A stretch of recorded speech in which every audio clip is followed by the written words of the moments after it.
Al ser humano le cuesta entender y aceptar la muerte como parte de la vida.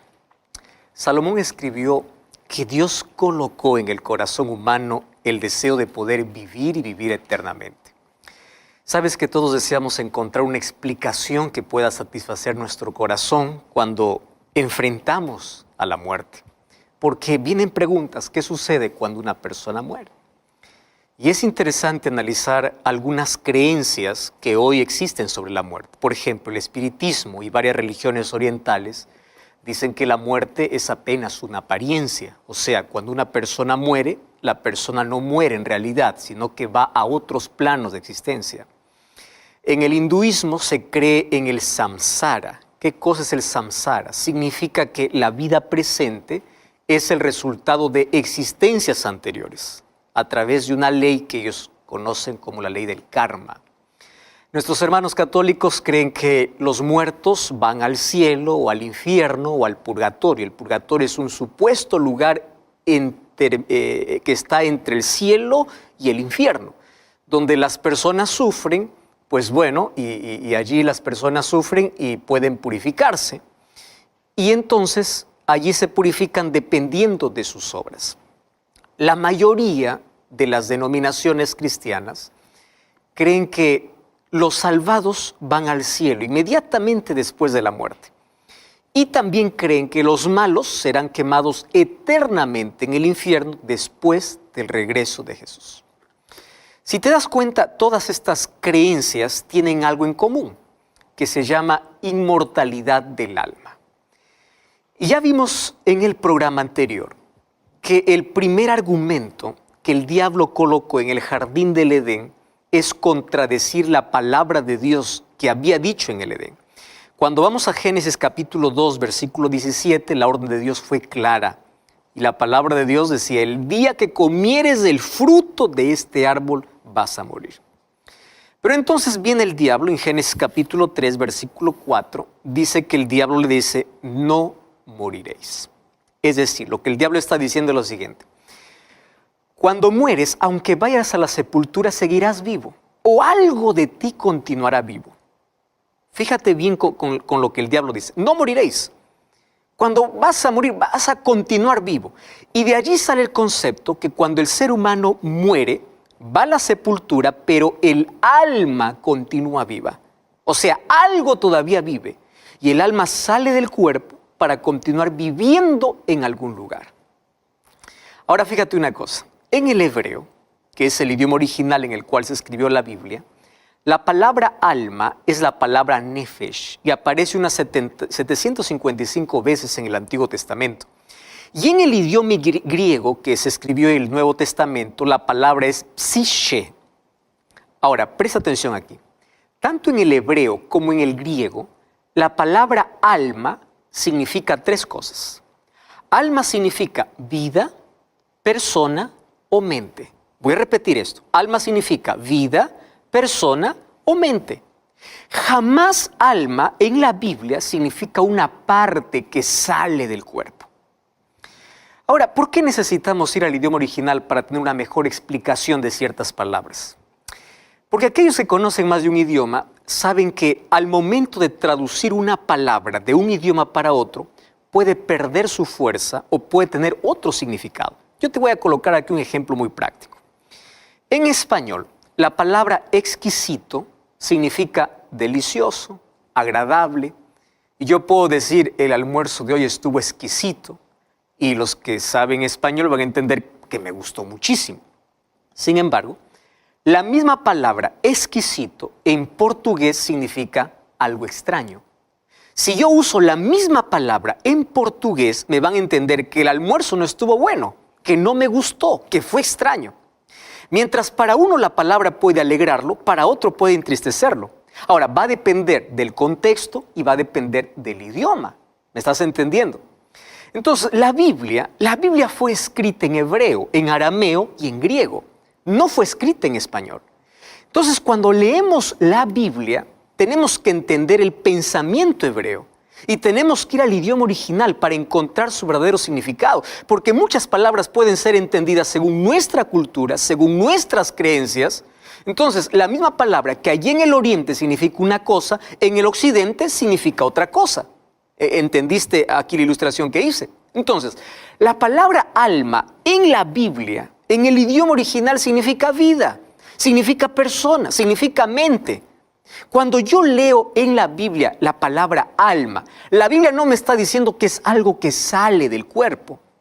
Cuando yo entiendo esto, entonces desaparece toda la confusión con muchos textos que muchos toman allí para fundamentar la inmortalidad del alma. Por ejemplo, el texto que muchos toman es Mateo 10:28. Cuando Jesús dice, no temáis a los que matan el cuerpo, mas el alma no pueden matar. Temed más bien a aquel que puede destruir el alma y el cuerpo en el infierno. Aquí aparece alma, dice, ¿no? Pero ¿qué significa aquí alma? Vida. Lo que Jesús está diciendo es así: no temas a los que matan el cuerpo, pero no pueden quitarte la vida. ¿De qué vida está hablando Jesús? De la vida eterna. Teme a Dios, quien puede destruir tu cuerpo y toda esperanza de vida eterna. Eso es lo que está diciendo, basándose en los idiomas originales. Otros toman el libro de Apocalipsis capítulo 6, versículo 9 y 10, cuando dice, y vi las almas de los muertos debajo del altar. Entonces allí dice, ahí está, tenemos un alma. Mira, en Apocalipsis encontramos muchos elementos simbólicos, porque Apocalipsis es un libro profético. Por ejemplo, en Apocalipsis aparece la muerte cabalgando en un caballo con el Hades que le sigue. Y nosotros no podemos tomar esto de manera literal. Es decir, esto es un asunto simbólico. Entonces, ¿qué significa almas debajo del altar? ¿Sabes que en el Antiguo Testamento el altar era el lugar donde se ofrecían sacrificios y la sangre se derramaba al pie del altar? Entonces aquí almas representa la vida de los mártires. Esa sangre, o sea, esas vidas claman de manera simbólica. ¿Y por qué de manera simbólica?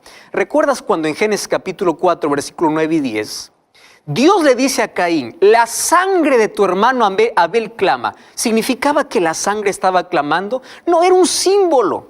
Entonces Apocalipsis es un lenguaje simbólico, no literal. Cuando tú encuentras términos como le salió el alma, lo que le está diciendo es salió la vida, acabó de morir. O cuando hay textos que mencionan se acabó, salió el alma o vino el alma, lo que está diciendo es vino la vida. Porque alma significa persona, significa vida, significa mente. Por eso el apóstol Pablo menciona en 1 Tesalonicenses capítulo 5, versículo 23, dice que el mismo Dios os santifique, espíritu, alma y cuerpo. Es decir, que tú puedes ser santificado completamente en todos los aspectos de la vida, físicamente, espiritualmente y mentalmente. Porque aquí alma, ¿qué cosa es? Mente. Entonces aquí habla de una santificación completa, incluyendo tu mente, tus sentimientos, tus emociones. Ahora, esta idea de que existe un alma fuera del cuerpo no es bíblica. Tú sabes que en las culturas paganas más antiguas ya se proclamaba, los antiguos egipcios creían que el alma de la persona continuaba viviendo después de la muerte, los egipcios. Entonces, ellos creían que la persona cuando moría, su alma continuaba viva teniendo los mismos gustos y necesidades cuando estaba vivo. Por eso es que cuando morían, colocaban allí alimentos y dinero para su vida en el más allá. Hay muchos incluso hoy que llevan alimentos al cementerio, ¿no? Basados en esa creencia. Ahora, los griegos recibieron este pensamiento y le dieron un toque filosófico. Y así lo pasaron a todas las generaciones. Por ejemplo, Platón, filósofo griego, en su obra La República, él cuenta la leyenda, leyenda de Er. Él dice que Er murió en la batalla. Y cuando los cuerpos de los soldados fueron recogidos 10 días más tarde, el cuerpo de Er no estaba descompuesto. 2 días después, supuestamente, según la leyenda, Er resucitó y contó lo que había visto en el otro mundo. Supuestamente había un grupo que hablaba de las delicias del cielo, mientras que otro grupo hablaba de los horrores del infierno. Ahora, por increíble que parezca, ¿tú sabías que los griegos creían en esos mitos? Y esas ideas inclusive invadieron el judaísmo y llegaron hasta el cristianismo. Otro filósofo llamado Platón enseñaba que cuando una persona muere, el alma se liberta del cuerpo, porque el cuerpo es la prisión del alma. Ojo, esto no es Biblia, eso es filosofía. Infelizmente, hoy en muchos púlpitos esto es predicado. Entonces, la enseñanza espiritista de la nueva era y aquellas experiencias de casi muerte cada vez crecen más. Ahora te explico. Cada vez se intensifican más las apariciones y los testimonios de personas que aseguran haber hablado con personas que ya murieron. Otros aseguran que de muertos salieron de su cuerpo, vieron el cielo, fueron hasta el infierno y lo describen. ¿Cómo podemos explicar esto? Aquí tengo una explicación. El doctor Jacques Provenza, él tiene doctorados en ciencia y en religión, y él dice que existen fascinantes coincidencias entre la experiencia de aquellos casi muertos y de aquellos que consumen drogas alucinógenas. Te voy a explicar así. Las personas que pasan por esas experiencias, ellos relatan haber visto y sentido algo indescriptible, la sensación de estar fuera del cuerpo. Y ellos relatan que tienen una profunda experiencia espiritual, paz, amor, que pasan por túneles oscuros, por luces brillantes. Entonces, la explicación a esas experiencias, ¿dónde está? En el cerebro. Cuando la química del sistema nervioso central se altera, se producen ilusiones y alucinaciones. Pero estas experiencias pues no son pruebas de que la vida continúa después de la muerte. ¿Estás entendiendo? Ahora, ¿qué cosa es lo que dice la Biblia? Porque la Biblia tiene la última palabra. Para entender sobre la muerte tenemos que ir a la Biblia. Y ella nos dice todo lo que necesitamos saber. Por ejemplo, para entender qué sucede cuando morimos, es necesario saber cómo es que el ser humano vino a la vida. Cuando vamos al libro de Génesis, capítulo 2, versículo 7 dice: entonces Jehová Dios formó al hombre del polvo de la tierra, sopló en su nariz aliento de vida y fue el hombre un alma viviente. Otras versiones dice un ser viviente, pero ahí la traducción es un alma viviente. Entonces, ¿quién es un alma? Un alma eres tú, yo soy un alma. Alma viviente es una persona. Alma no es un espíritu desencarnado, no es algo que sale. El polvo, cuando se une al aliento de vida, al soplo de vida, surge el alma, surge el ser humano. Entonces, ¿qué sucede cuando el ser humano muere? Vamos a Eclesiastés, capítulo 12, versículo 7. Esto dice la Biblia, Eclesiastés 12, 7. Dice: y el polvo vuelve a la tierra y el espíritu vuelve a Dios, que lo dio. Eso quiere decir, al momento de morir, se invierten las cosas. El soplo de vida vuelve a Dios y pues el hombre se vuelve polvo y el polvo vuelve a la tierra. Eso dice Génesis 3:19 incluso, que vamos a volvernos polvo. Ahora, tú puedes decir, pastor, pero el espíritu, ¿qué cosa es lo que vuelve a Dios? Bueno, cuando Dios dio su aliento de vida, no le dio un aliento pensante. Tú sabes que la palabra hebrea, ruaj, significa soplo, nada más que eso. En griego, esa palabra aliento o soplo es neuma. De allí viene la palabra neumático, que significa aire, soplo, nada más. Entonces, el ser pensante solo apareció cuando el polvo de la tierra y el soplo de vida se unieron. Cuando se unen los dos, es un alma viviente. Es como la luz. Fíjate una cosa. La energía que pasa por los cables no es luz. La lámpara o la bombilla tampoco es luz. Pero cuando la electricidad se une a la bombilla, entonces aparece la luz. ¿Qué cosa sucede cuando se apaga la luz? La bombilla está allí. La energía también está allí. Pero cuando los separamos, la luz desaparece. Así más o menos funciona cuando morimos. Entonces, no es que existe un espíritu vivo y pensante que va a disfrutar o que va a sufrir. No existe. Mira lo que dice el libro de Eclesiastés. Eclesiastés capítulo 9, versículo 5, versículo 6 y versículo 10. Dice así: porque los vivos saben que han de morir, pero los muertos nada saben. No tienen más paga, porque su memoria incluso es puesta en olvido.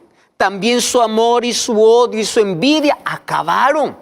Nunca más tendrán parte en todo lo que se hace debajo del sol. Por eso el versículo 10 dice así: todo lo que te viniera a la mano para hacer, hazlo según tus fuerzas, porque al sepulcro donde vas no hay obra, ni trabajo, ni ciencia, ni sabiduría. No dice te vas al cielo, no dice te vas al infierno, dice te vas al sepulcro.